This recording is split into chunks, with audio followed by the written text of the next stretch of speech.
الرحمن الرحيم الحمد لله رب العالمين صلى الله وسلم وبارك على عبده ورسوله نبينا وإمامنا محمد وعلى آله وصحبه أجمعين أما بعد السلام عليكم ورحمة الله وبركاته. جزاكم الله خيرا everybody for coming out tonight on relative short notice. I'd prefer to move up the class a few days, even with relative short notice, instead of having a week in which we missed the class. When we're stuck between a rock and a hard place, take the adna al-mafsadatain. Last minute, Tuesday, verses of being missed unnecessarily. All right, so I appreciate that. That's for most. Whether I'll see the brothers and sisters tomorrow, Thursday at the conference or not, that is the reason why we won't be doing our normal day of Thursday, Yawmul Khamis. Jazakumullahu khairan. As far as tonight's class, then bi'idhnillahi ta'ala, we're going to take another Quranic supplication.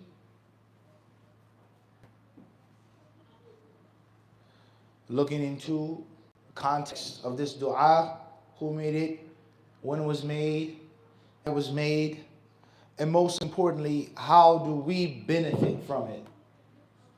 In theory, to have the correct theory, to have our minds and our hearts in the right direction. And then, of course, our practice, to have our actions and our deeds impacted by this Quranic supplication. Inshallah. Obviously, we know what tomorrow is, just like we knew when giving was and Halloween was. I don't want to spend too much time, any time speaking about it, but it is important for us to understand is that there are so many pros and cons by the Muslims celebrating non-Muslim holidays. So many problems. Where do you begin? Problems pertaining to your deen and your dunya. Mafasid, dida, la tuhsa, that harm you, the every Muslim. If you celebrate the holiday, and if you don't celebrate the holiday, you acknowledge it and recognize it. And if you don't acknowledge it and recognize it, then perhaps you may sympathize with it. Feel a little, empathetic because of the holiday and the holiday season. We previously spoke before, in brief, bikhtisar, on the history of Halloween and its demonic, pagan roots. And we spoke about Thanksgiving on its Christian Puritan roots, let alone the genocide that took place to the native indigenous inhabitants of this country, and how Halloween can be looked at as a mockery for those thousands, millions of Indians who lost their land, who lost their lives, who lost everything for a superior race, culture, and civilization, manifest destiny from sea to shining sea. In those times, and of course, the Nazis, they said Lebensraum, living space in the East.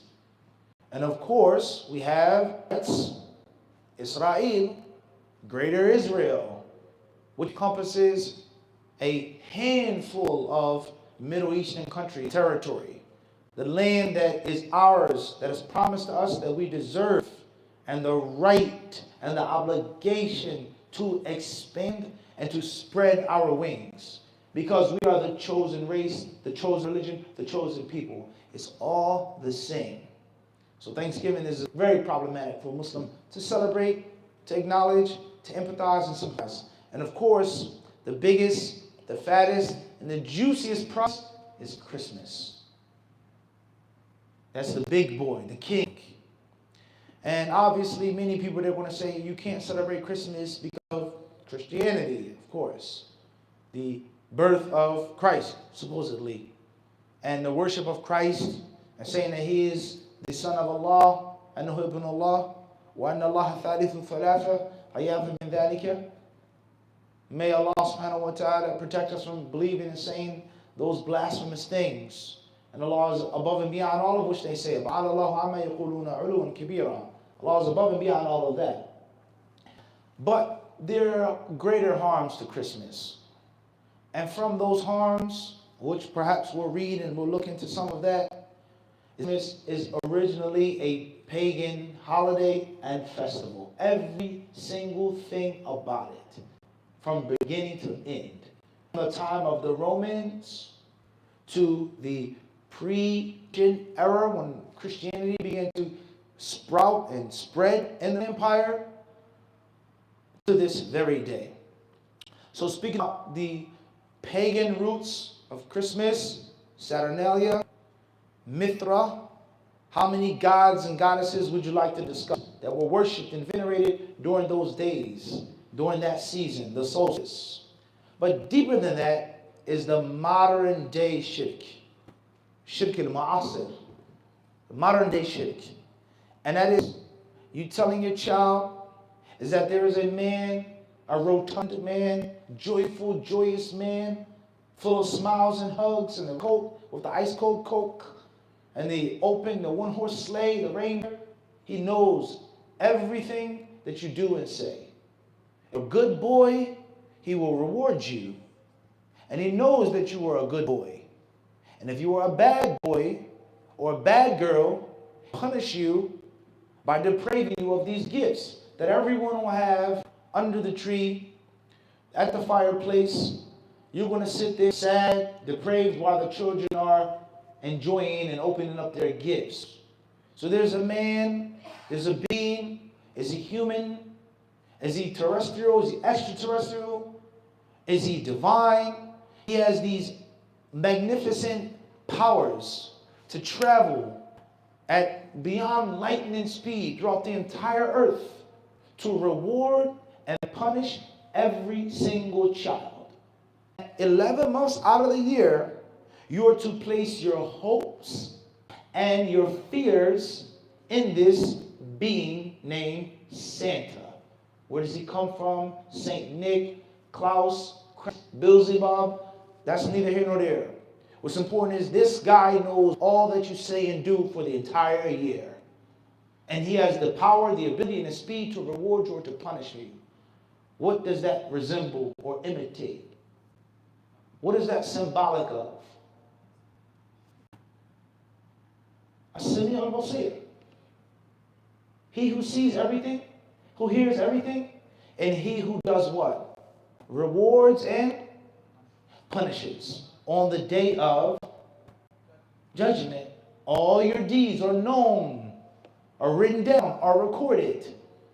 You won't be oppressed, you won't be wronged. How does Allah hear everybody, see everybody? How does Allah answer the dua of everyone? Because He is Allah subhanahu wa ta'ala. He is omnipotent. Ala kulli shay'in qadir. And believing that there is a man or an angel or a demon or a spirit or any entity or being that can come close to that, that is ayn shirk.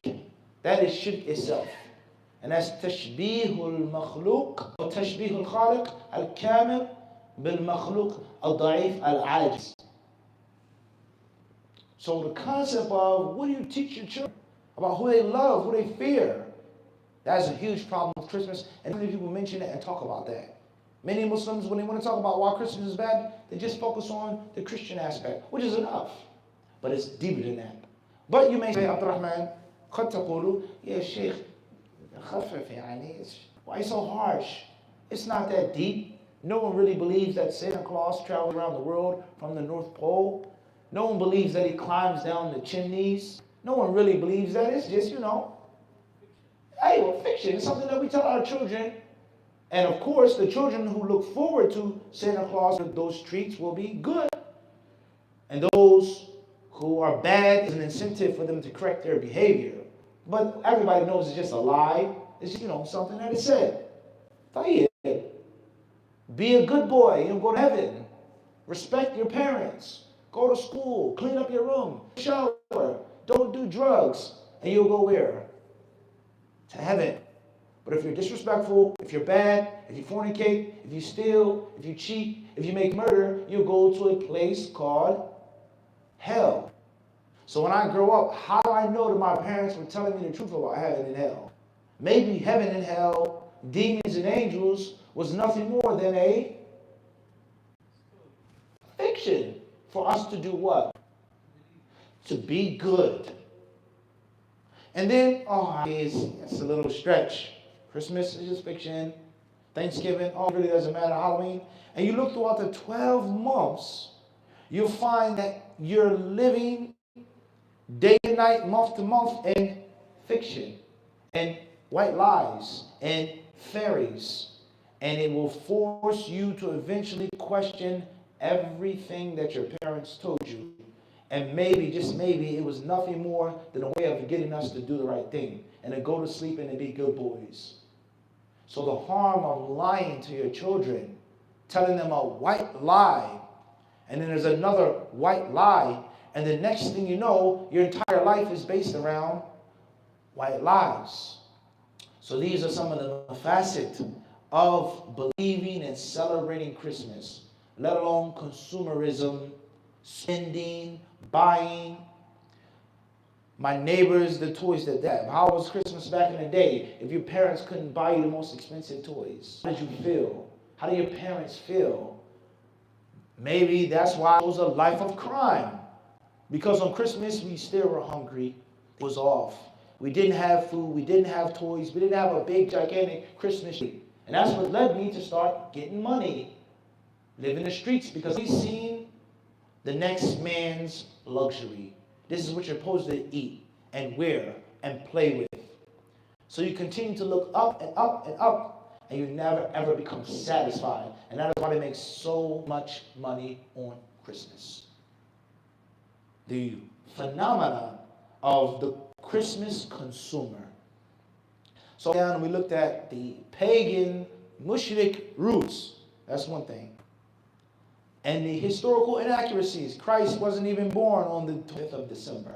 It's unknown. It was never mentioned in the New or the Old Testament. They guessed it. And they only made it to appease the pagans of Rome. Away from all of that stuff, it causes the Muslim to spend money, to buy, and to feel the need that he has to fit in, to be accepted, to allow his children to be happy and grateful. And if you want to see your children gratefulness, and your good or bad tarbiyah, get them a bad gift. Or feed them some average food at night. Give your children, just try it out. Try it out. Bring your wife and children water and bread one night. And see how long their faces will be. And they'll ask you, what's the matter? Nothing's the matter, son. This is what we're eating for dinner tonight. Buy them be how grateful or ungrateful they truly are. So Christmas, there is no way of beginning with the problems of Christmas. And why Muslims have no place in celebrating it, acknowledging it, sympathizing it, and empathizing with Christmas and those who celebrate Christmas. From a spiritual aspect and from an economic, social aspect. That's the moral of the story. Now, please don't take it from me. You guys read yourselves, look into it yourselves, and most importantly, think about it yourselves. Just think how much sense it does make and how many problems come from when the Muslims begin to bend and become soft towards these holidays. Fadl. The verses Jesus alayhi mentioned in the Qur'an when Sayyidina Maryam وهزي إليك بجذع النخلة تساقط عليك كتب الطريق. The dates tree doesn't grow in the winter, it doesn't grow in December. Allahu Akbar. It grows around July or August. So Jesus' birthday time would be the July, August. That's when the date tree reviewed. So we have a benefit from Quran. Our brother, he gives us وَهُزِّي إِلَيْكِ بِجِذْءِ النَّخْلِ. Allah says, shake the base of the palm tree. تُسَاقَطْ عَلَيْكِ رُطُبًا جَنِيًّا. Fresh dates will fall upon you. So it's too cold for the date to produce the fruits in December. Now, this is mashallah, jazakallah khairan, a great benefit. But we can only get this benefit if we're focused on the Qur'an. And that is supposed to be the focus. The Qur'an is supposed to be the great scale and the great sifting machine. Everything must go through it. What we believe and what we don't believe. And everything else is at best secondary to the Qur'an. Qur'an affirms something, that's what it is. But they say this book, but the Qur'an is opposite. Who is Yusuf? Joseph. See, the brother of Qur'an says. Yunus alayhi salatu wasalam, Musa alayhi wasalam, so on and so forth. So that we're supposed to be basing our faith off of. Right? So there are many different inconsistencies with regards to Christ's birth. Was he born in the winter? Was he born in the Middle East? Did he have blonde hair, blue eyes? So on and so forth. But we have to go that far. The Christians themselves, the true, real, adhering Christians themselves, they never ever acknowledged that date because it was false from the get-go. Khairan inshallah. All right, طيب. Started bidnillahi ta'ala. This is an interesting article here. Christmas, on Wikipedia, is an annual festival commemorating the birth of Jesus Christ, observed primarily and initially, not today. That's why we have Xmas. Nothing to do with Christ, just a social consumer festival on December 25th as a religious, cultural, etc. All right, Tayyip. The traditional Christmas narrative recounted in the New Testament, known as the Nativity of Jesus, says that Jesus was born in Bethlehem in accordance, etc. There are different hypotheses regarding the date of Jesus' birth. In the early 4th century, the church fixed the date as December 25th, the date of the winter solstice in the Roman Empire. 9 months after Annunciation on March 25th, also the Roman date of spring equinox. Now, it goes to show you the separate history between the worship of nature and the origins of Christmas, and how those pagans who were stronger, more dominant, they had greater influence. The Christians were a minority, they were influenced. And in order for them to gain ground and to plant their feet and to gain some traction, they had to make some compromises to the pagan Roman Empire. And that is what we find in Christmas, New Year's, and all of the different holidays. The Julian calendar, that's a long discussion.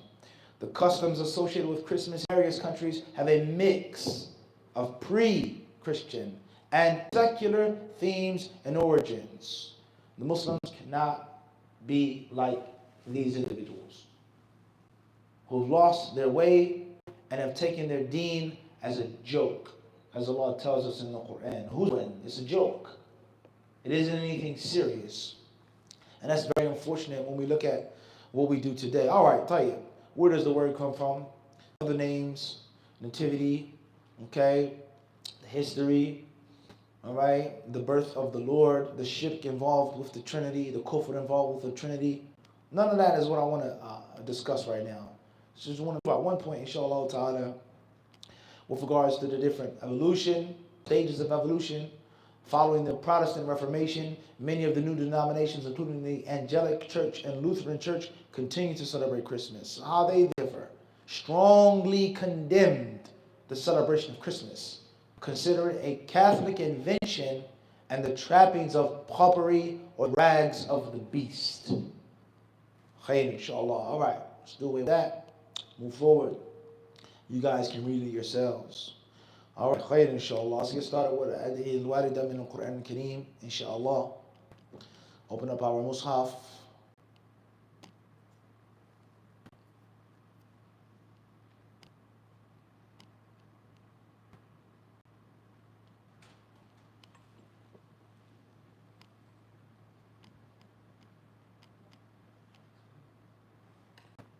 طيب.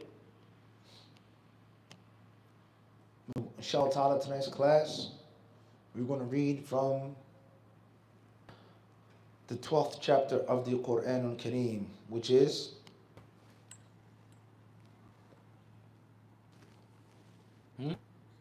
Yusuf alayhi salatu wasalam. Jazakallahu khairan. All right.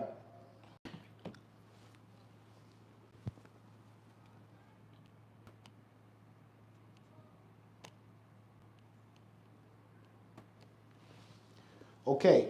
How many Quranic supplications are contained in this? Muhammad, Fadl. From your memory, what you got?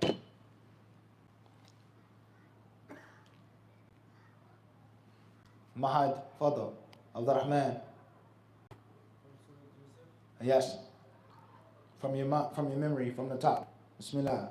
So he made supplication to Bismillah. I remember exactly. I need you to remember exactly, Abdul Rahman. Mahad, Fadl. Bismillah, Muhammad, Fadl.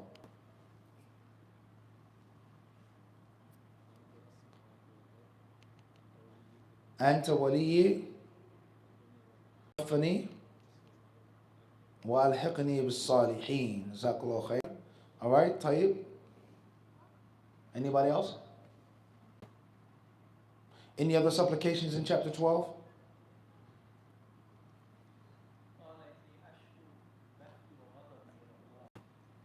إني أشكو بثي وحزني إلى الله وعلا.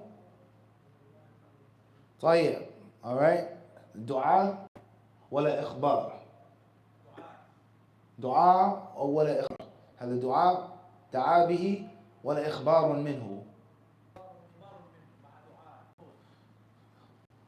طيب. Anything else? Maybe.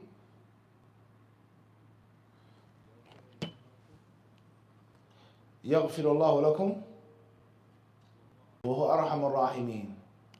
طيب. He's saying, may Allah forgive you. طيب. ممكن. Anybody else?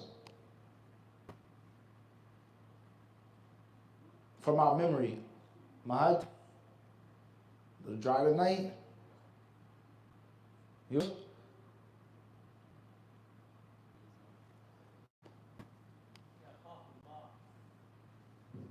All right, طيب.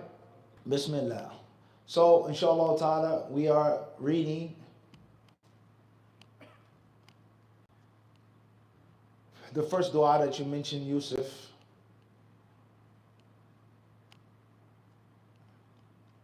And that is verse number 101. Allah subhanahu wa ta'ala, He tells us, بعد أعوذ بالله السميع العليم من الشيطان الرجيم ربي قد آتيتني من الملك وعلمتني من تأويل الأحاديث فاطر السماوات والأرض أنت ولي في الدنيا والآخرة توفني مسلما وألحقني بالصالحين. Allah Azza wa Jal, He tells us that Yusuf alayhi salam, he said, Ya Rabbi, O my Lord, O Allah, قد آتيتني من الملك. Indeed, you have made me a king, and you have given me a great kingdom. قد آتيتني من الملك ما قد آتيتني. يعني تكثير. You've given me a lot. You've made me a king, and you've blessed me with a great dominion. وعلمني من تأويل الأحاديث يعني من تفسير الأحلام. And you've allowed me to have one of the greatest gifts, that is the power of dream interpretation. When men sleep, from noble to peasant, aristocrat to having no status in society whatsoever, all men have to sleep. And most men, rich or poor, noble or ignoble, when they sleep, they do what? They see things that make them happy, things that make them fearful, afraid, terrified. And of course, men, they want to know, what do they see at night or in the day? You have given me worldly power, and you've given me a power which is above and beyond the tangible things. He's calling out to Allah and he's declaring and acknowledging these favors of him subhanahu wa ta'ala. Fatir, Ya Fatir al-Ard. Oh Allah, you are the creator of the heavens. You're the one who originated the heavens and the earth. I acknowledge this. I notice tawassal. He beseeched Allah with his names, his attributes. And that Allah Azza wa Jal has the quality of being the originator of the heavens and the earth. Yusuf alayhi salatu wasalam, he then says, Ya Allah, Ya Rabbi, Anta waliyyi. You alone, wahdaka, without any partner, you are my protector. You're my vanguard. You are the one I trust with all of my affairs in both worlds, deen and dunya, spirit and world affairs. So therefore, based off everything that I believe in, I acknowledge and I call out to you, and I'm clearly admitting that I'm in debt to you. You've given me all of these gifts and blessings. And that's also tawassul. He's beseeching Allah with his iman and his acknowledgement of Allah's gifts. So therefore, please tawaffani musliman. Allow me to die as a Muslim. And not only to die as a Muslim, walhiqni salihin. And allow me to be among the righteous, the pious, the prophets, the messengers, my forefathers, anyone who's considered salihin. Allow me to leave this world in a good state, to live in the afterworld in a good state. When does Yusuf alayhi salatu wasalam make the dua? متى دعا بهذا الدعاء? When? What was the season or the environment in his life? When he was a child, when he was in prison, when he was civilized by the woman, Imrat al-Aziz, when his brothers were accused of stealing, so on and so forth. When did he make this dua?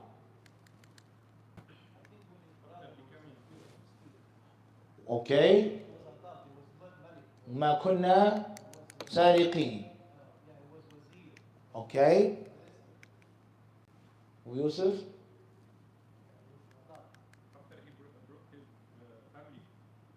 After his family came, they were reunited. Towards the end of his life? He's up in age or not? Harun, when did Yusuf make this dua? Muhammad, Abdul Aziz, Abdul Salam, when did he make this dua?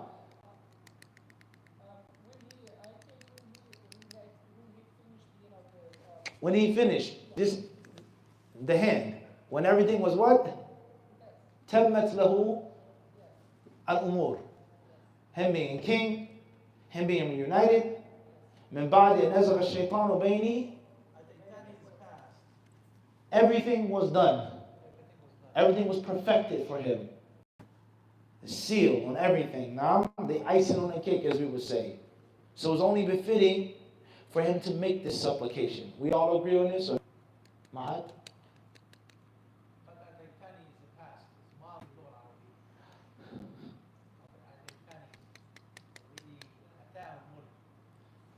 All right? We all agree?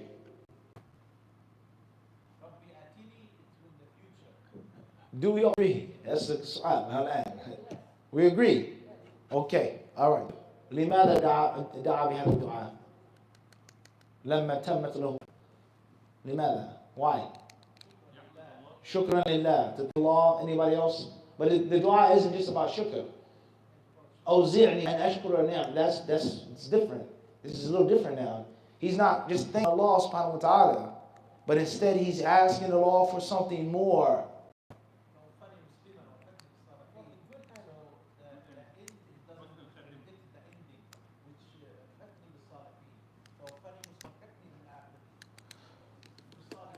Anybody else? Brothers or sisters? I can't hear you, Sheikh. You're too far. A lesson for the people. Why did he make this supplication specifically? For protection. Nah, it's not asking for protection. When you have what? Okay, so make it to your end. Anybody else? Want to give it a shot? I don't know. You just want to go home with all your bullets. You're not even going to shoot. All right, طيب. Khayr inshallah. Everybody listen carefully to these benefits that we're going to get inshallah ta'ala. Al-Hafidh ibn Kathir rahimahullah ta'ala, he says in هذا دعاء من يوسف الصديق دعا به ربه عز وجل لماذا؟ لما تمت النعمة عليه باجتماعه بأبويه وإخوته وما من الله به عليه من النبوة والملك سأل ربه عز وجل كما تم النعمة عليه في الدنيا أن يستمر بها عليه في الآخرة وأن يتوفاه مسلما حين يتوفاه قاله الضحاك وأن يلحقه بالصالحين وهو إخوته من النبيين والمرسلين صلوات الله وسلامه عليهم أجمعين. So first and foremost is, what do we benefit from this? God gives you worldly things, you thank Him, you acknowledge them. Secondly, is that you ask for those blessings to continue. And thirdly, is you ask the Lord to give you better. It's done. Khalas. We won. We conquered. What's next? And this is one of the reasons why people who become very successful in any field of life, they become tired and bored. Oftentimes making disastrous decisions because they don't know what to do. Conquering is relatively easy. Governing is relatively difficult. So therefore, you have everything, you won. What's the end game? What's the plan? What's next? And a Muslim knows is that no matter whatever he gets in this world, it is only this world. So you can never ever be satisfied with these things in the dunya. It's something bigger and greater than that. That is something that we learn ourselves and that we teach our children. The benefits, the rewards, the prizes that you get are only a small piece of what lies in store in the hereafter.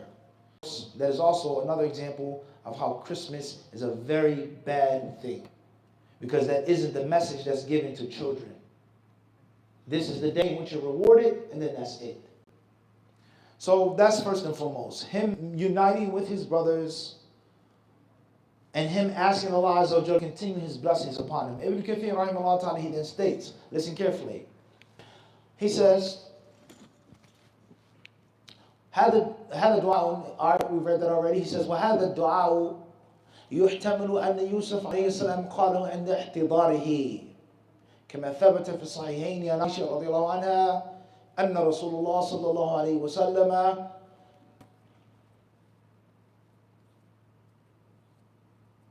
جعل يرفع إصبعه عند الموت ويقول اللهم في الرفيق الأعلى اللهم في الرفيق الأعلى اللهم في الرفيق الأعلى.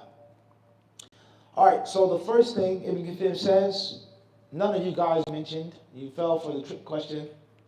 It wasn't مثله النعمة والملك, is that some say is that Yusuf alayhi salatu wasalam made this dua when he what?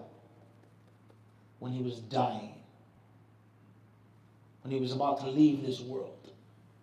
Some say is that this was his final supplication. And a proof of this interpretation is when the Messenger of Allah sallallahu alaihi wasallam was about to die, what dua did he make? He kept saying, raising his finger, Allahumma, O Allah, fil rafiq al-a'la. O Allah, allow me to be in the greatest company. Allow me to be in the greatest company. The Messenger of Allah sallallahu alaihi wasallam, he knew he was about to leave this world, and he wanted Allah to give him something bigger and better. So this one possible meaning is that Yusuf didn't make this dua when he was living, thriving as a king. But instead, he said it when he was what? On his deathbed. So, a Muslim who's very sick and ill makes this supplication. Allahumma tawaffani musliman wa al-hadihin. Allahumma, O Allah, allow me to die as a Muslim and to be among the righteous in the hereafter. So that's interpretation number one. Ibn Kathir rahimahullah, he then states, after that he says, ويحتمل يعني القول الثاني أنه سأل الوفاة على الإسلام واللحاق بالصالحين إذا حان أجله وانقضى عمره لا سأل ذلك منجزا كما يقول الداعي لغيره أماتك الله على الإسلام ويقول الداعي اللهم أحينا مسلمين وتوفنا مسلمين والحقنا بالصالحين. Second interpretation is that he said it way before he was about to die. He wasn't towards the end of his life. All right? But he made this dua ahead of time. He made an insurance policy. If and when, or not if, but when I die, oh Allah, allow me to die in this state. Way before I'm even thinking about death. So we benefit from this, Abdul Wadud, is that a Muslim should look at the eventuality of death. It's not a matter of if, but it's only a matter of when. And prepare for it. Just as you prepare for things with life insurance, with car insurance, with saving money, you prepare for the winter months before the cold comes. Because in most cases, when it comes, you won't have the time or the ability to do the last minute preparations. Like Christmas. You have to do your Christmas shopping way ahead of time. You prepare your meals, you prepare your sweets, you prepare your house. You do everything ahead of time. The fool is going shopping right now as we speak. When everything is crowded and packed, prices are high, only a few things are left on the shelf. And they want to tell you, why didn't you prepare ahead of time? So the greatest worry that we should have is death hereafter. And if it's our greatest worry, then we need to prepare for it now, not when you get sick, or when you're old, or when you think that you're about to die. All right, moving forward. Ibn Kathir, rahimahullah ta'ala, he then states, ويحتمل أنه سأل ذلك منجزا وكان ذلك سائغا في منتهم كما قال قتادة قوله توفني مسلما والحقني بالصالحين لما جمع الله شمله وقر عينه وهو يومئذ مغمور في الدنيا وملكها وغضارتها فاشتاق إلى الصالحين قبله. وكان ابن عباس يقول ما تمنى نبي قط الموت قبل يوسف عليه السلام.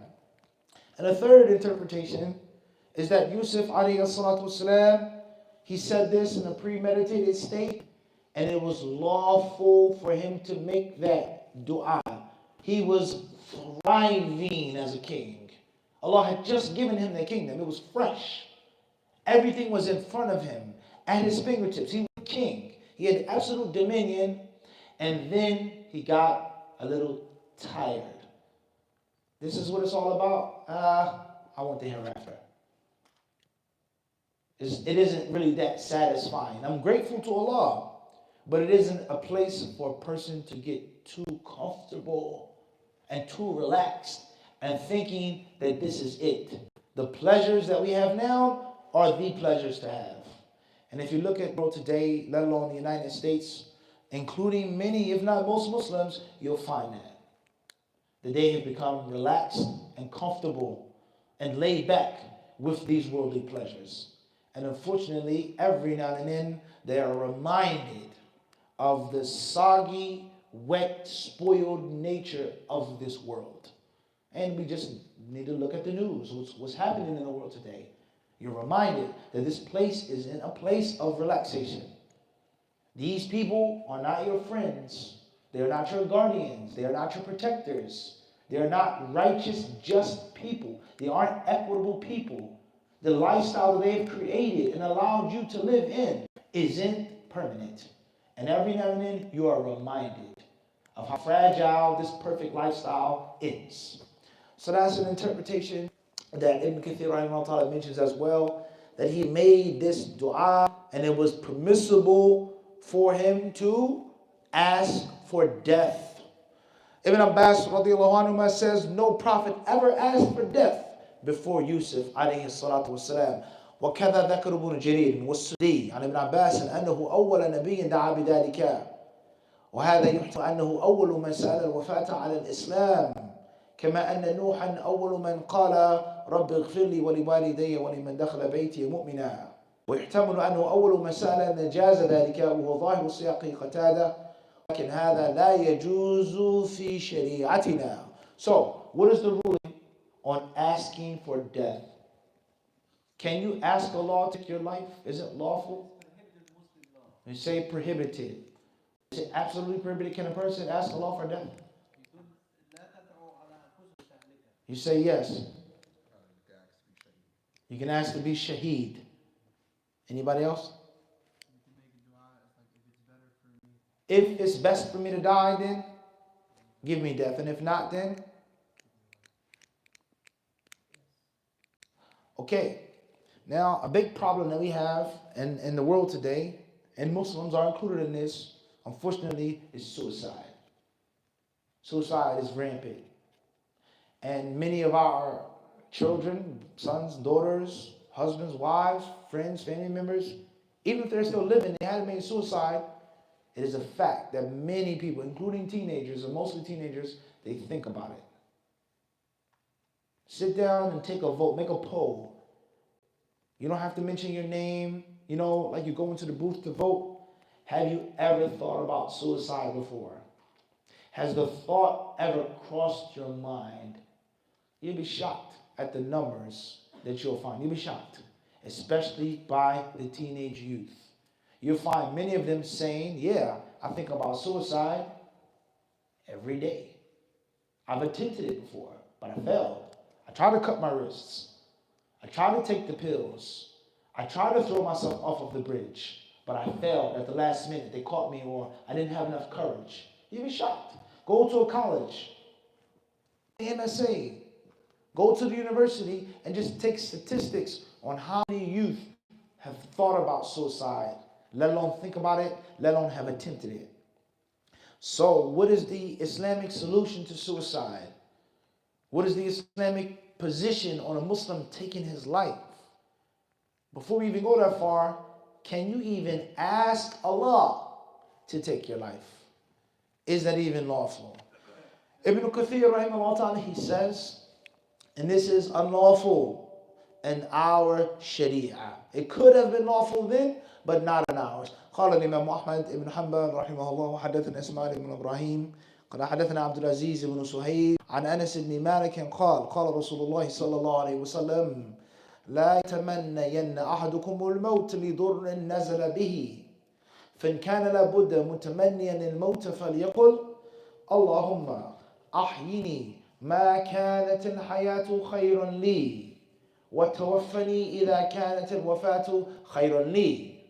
ورواه البخاري ومسلم وعندهما لا يتمنين أحدكم الموت لضر نزل به إما محسنا فيزداد وإما مسيئا فلعله يستعتب ولكن يقول اللهم أحيني ما كانت الحياة خيرا لي وتوفني إذا كانت الوفاة خيرا لي. وقال الإمام أحمد حدثنا أبو المغيرة قال حدثنا معاذ بن الرفاعة قال حدثني علي بن يزيد عن القاسم عن أبي أمامة قال جلسنا إلى رسول الله صلى الله عليه وسلم فذكرنا ورقنا فبكى سعد بن أبي وقاص فأكثر البكاء فقال يا ليتني مت. فقال النبي صلى الله عليه وسلم يا سعد أعندي تتمنى الموت؟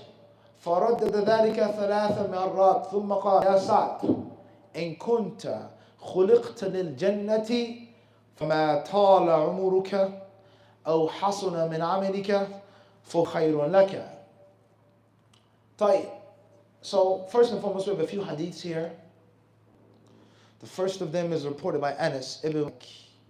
The Messenger of Allah sallallahu alaihi wasallam said, "La yatamanna yadukum al-maut." No one should wish for death.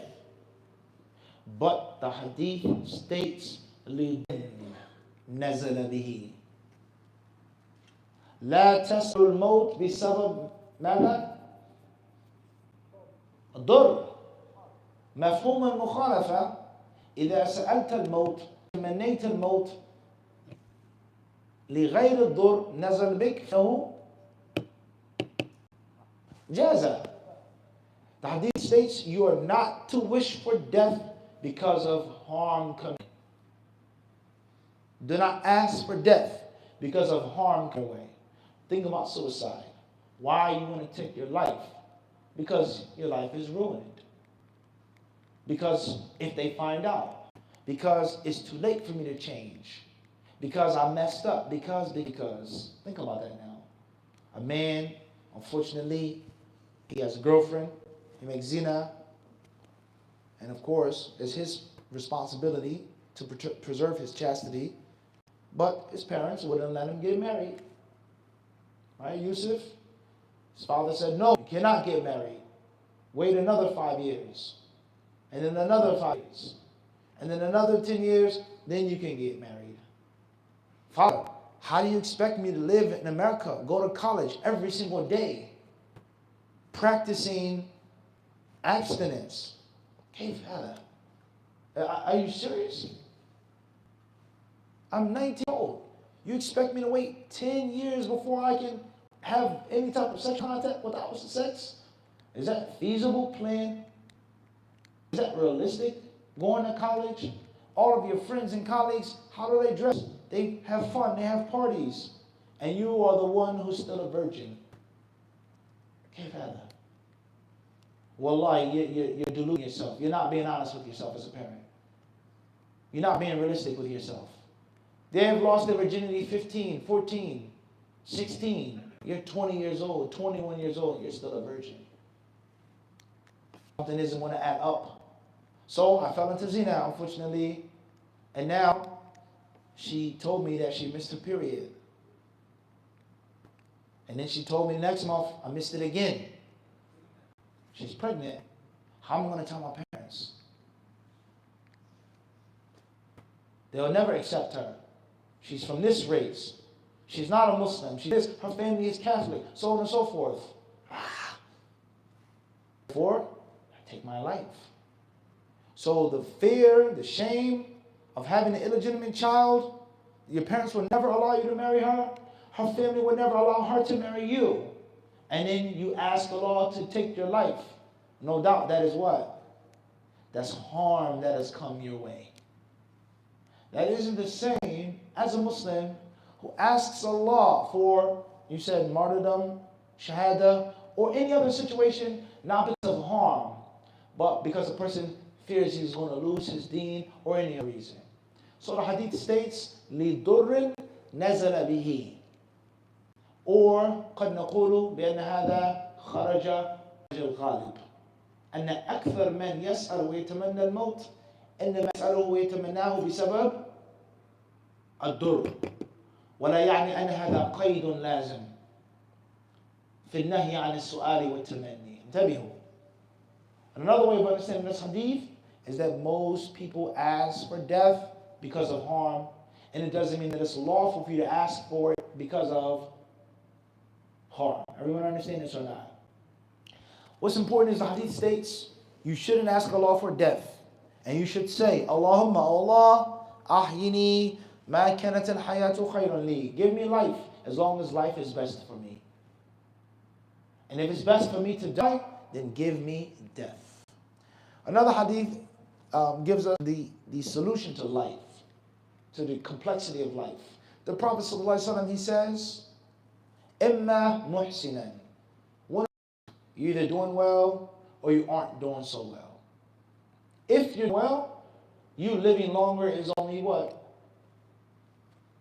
It's better for you. More good deeds, more blessings. If you aren't doing so well, then perhaps you living another day is another started an opportunity for you to fix yourself. So death isn't going to make a difference.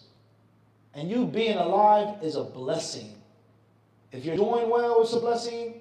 And if you aren't doing so well, then in reality, it's also a what? It's a blessing. See how simple and easy things are? Unfortunately, we complicate them. All right, tayyib. Khayran inshallah ta'ala. Moving forward, there's another hadith here with regards to Sa'd ibn Abi Waqqas radiyallahu ta'ala anhu, is that One day the companions, they sat with the Messenger of Allah sallallahu alaihi wasallam. All right, so their hearts were softened, and Sa'd ibn Abi Waqqas, he began to cry. فَأَكْثَرَ الْبُكَاء, he cried a lot. And he said, oh, woe to me if I only would have died, if I would only die. And the Prophet sallallahu alaihi wasallam, he said, oh Sa'd, تَتَمَنَّى الْمَوْتِ, you sit in my company and ask for death. It's unbefitting for you to be with me and to ask for death. The Prophet ﷺ, he said, O Sa'd, in kunta khuliqta lil jannati, if you were made for paradise, then your life being longer, deeds being better, is better for you. So you only have to worry about if you were made for Jannah or not. That should be your worry. Is that you are destined to be from Ahlul Jannah and not being from the opposite. All right, tayyib, khair inshallah ta'ala. Last but not least, he says here, Ibn Kathir rahimahullah, وهذا فيما إذا كان الضر خاصا به أما إذا كان فتنة في الدين فيجوز سؤال الموت. Ibn Kathir says, it's haram, it's unlawful, it's prohibited for you to ask Allah for the personal reasons. As far as if you fear you losing your deen, then it's lawful for you to what? Ask Allah for death. How many Muslims who think of suicide, who attempt suicide, do it because they are afraid of losing their deen? 9 out of 10 of them do it because of worldly harm. Heartbreak. He broke up with me. There's no point in me continuing to live. She doesn't want me anymore. Let me take my life. Ask the Muslim teenagers how they think and how they talk, unfortunately. طيب. So if it's an issue with the deen, he says it's lawful. كما قال تعالى إخبارا عن السحرة لما أرادهم فرعون عن دينهم وتهددهم بالقتل قالوا ربنا أفرغ علينا صبرا وتوفنا مسلمين. وقالت مريم لما أن جاءها المخاض وهو الطلق إلى جذع النخلة يا ليتني مت قبلها وكنت نسيا منسيا. لما تعلم من أن الناس يقذفونها بالفاحشة لأنها لم تكن ذات زوج وقد حملت وولدت. So Ibn Kathir, he's given us different Quranic examples of how believers asked the law for death. The sorcerers of Pharaoh's court, they said, oh Allah, make us patient and give us death as Muslims. Maryam, who brought forth the child without a husband, without contact with men, she said, woe to me if I were only forgotten about. So we see the contrast in their lives. They were afraid of Pharaoh taking their religion from them. Maryam alayhi salatu wasalam, she was afraid of being dishonored for something that she wasn't of. That's the only reason why they asked for death. All right, so we should be mindful of this. Al-Muhim, you brothers and sisters, inshallah ta'ala, you can go to Ibn Kathir in Arabic and in English to continue this very important discussion on making dua for Allah to end your life and how you should live and how you should die and how the believer should never ever be satisfied with the dunya. Never be too comfortable. It's only a temporary enjoyment. It must come, it must go. Keep your eyes on the prize. Focus on the hereafter. So that's the supplication. Jazakumullah khairan.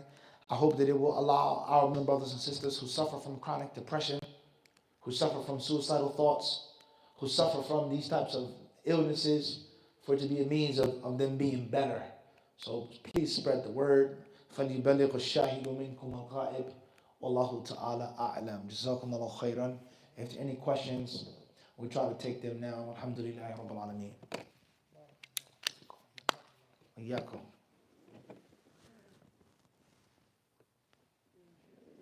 بسم الله. بسم الله.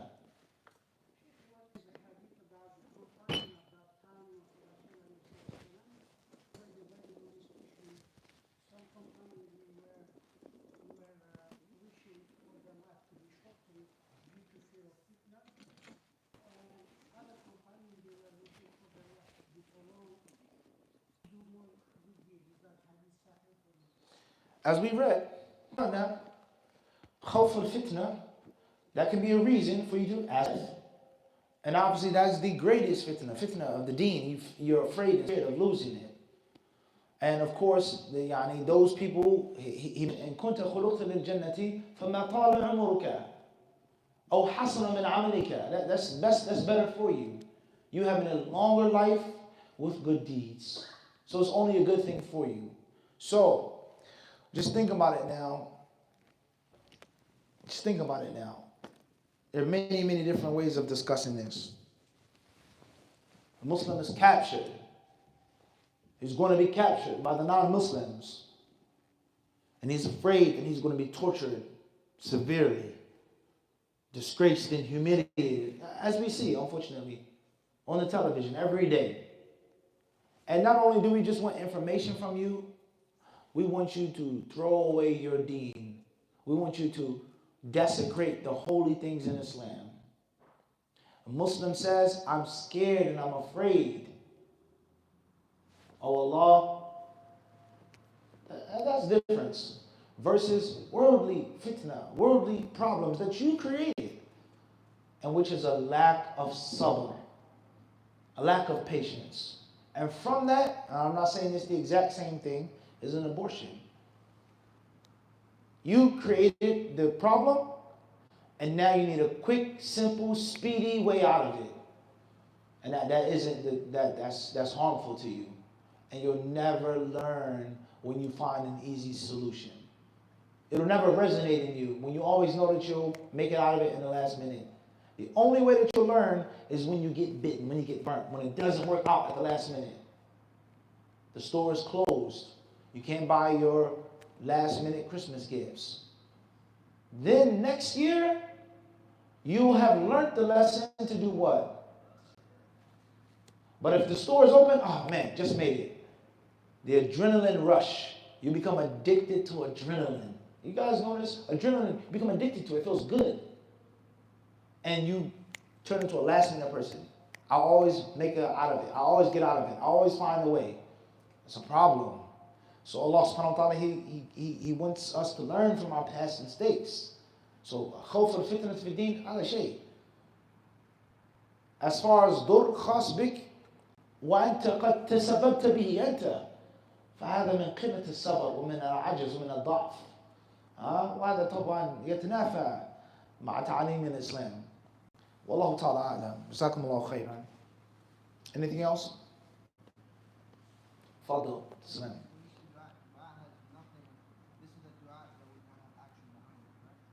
I'm sorry?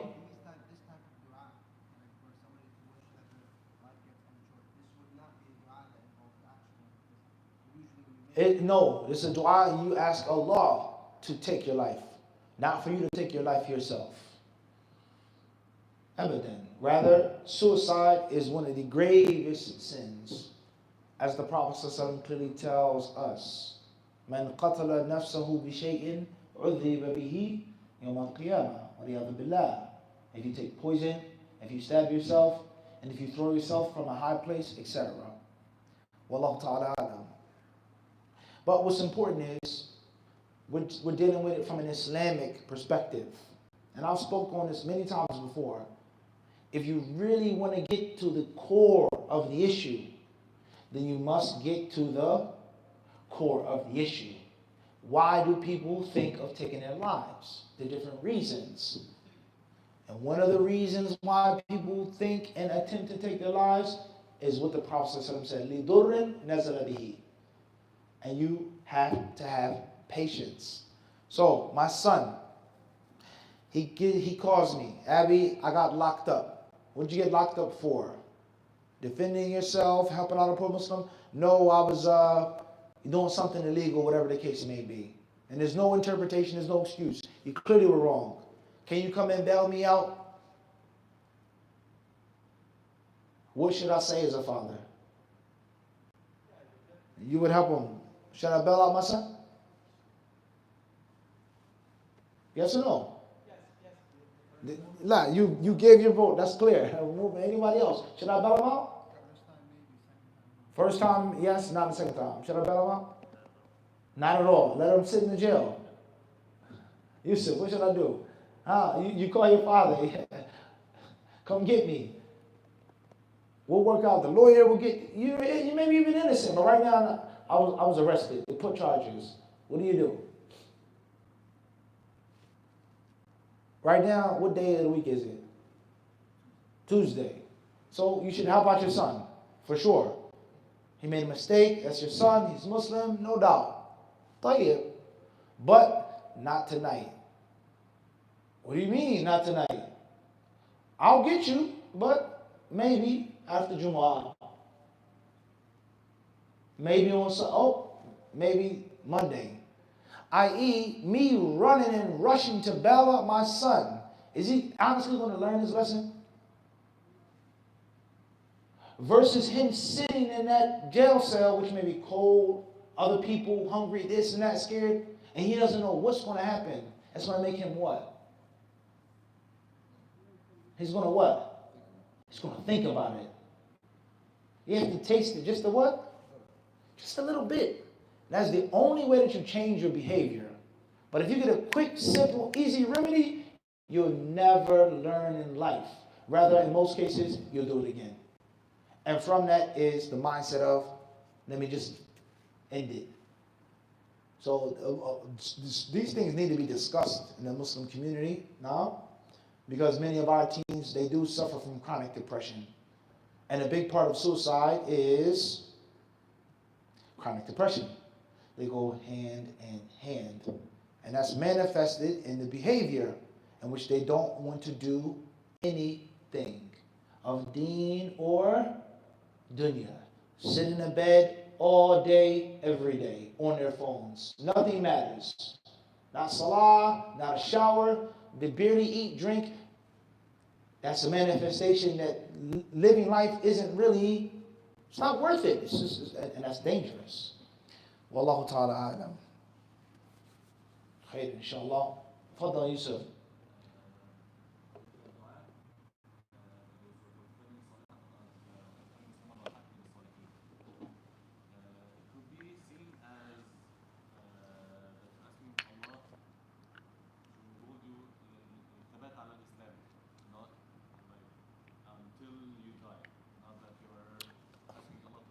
قلنا هذا أيوة قلنا هذا that's يعني يحتمل. It doesn't necessarily mean is that he asked it يعني منجزا on the spot, but يستمر. No doubt about that. And that is a part of we saying اهدنا الصراط المستقيم, guide a straight path, allow us to die upon a straight path, allow us to die as Muslims and for now. And how you stop husnul khitam يعني, right? It's very important. And you have to constantly make dua to Allah for that. Versus a person thinking that, khalas, qad wasalt, I'm there, I'm done, I don't have to. And that is going to make you fall into many problems. And obviously, a worldly example, business. You become successful in business, you become wealthy, you open up a couple of stores, a couple of branches, and what do you start doing? You start what? Why is your favorite restaurant, the food doesn't taste the same anymore? Because the children now are in charge of the restaurant. The children were born into the success. The parents started from where? From zero. They were in the restaurant day and night. They made sure that the food was good, it was clean, it was open. And they knew that it was competition and the customer wasn't guaranteed to come there. But the children were born with that success and they became a little lazy and a little complacent. So that is what happens to your Islam. When you think that you've done enough, or you think that Allah owes you a favor, or you think that, khalas, I was born upon Islam and, that's it. So there's a trick of the shaitan, is getting to become comfortable. Tawaffani Musliman. Allah will continue. No doubt about that. There's no question about that. That's right. Slowly but surely until you hit the bottom. I don't know if this question is from this masjid. It was in my bag. The last time, if I'm not mistaken, I was here. Or the last time I used this bag, I think I was here last week. I think so. It says, Bismillah ar-Rahman ar-Rahim, Assalamu alaikum wa rahmatullahi, Jazakallahu khairan for the lecture and for traveling to bring us benefit. With respect to the etiquettes of the student Could you please clarify the best place for women to sit in a sitting like this? Jazakallahu khairan. Like I said before, I'll repeat, I'm unsure if this is from this masjid, but I think that it is. Something is telling me that it is. Whether a brother wrote it, or whether a sister wrote it, and somebody had placed it in the bag. I'm not sure. So inshallah ta'ala, we'll try to answer this question next week, when it's a normal class day, next Thursday, when perhaps whoever wrote the question, or whoever, everyone is here. Inshallah. Jazakumullah khairan. Assalamu alaikum wa rahmatullahi wa barakatuh.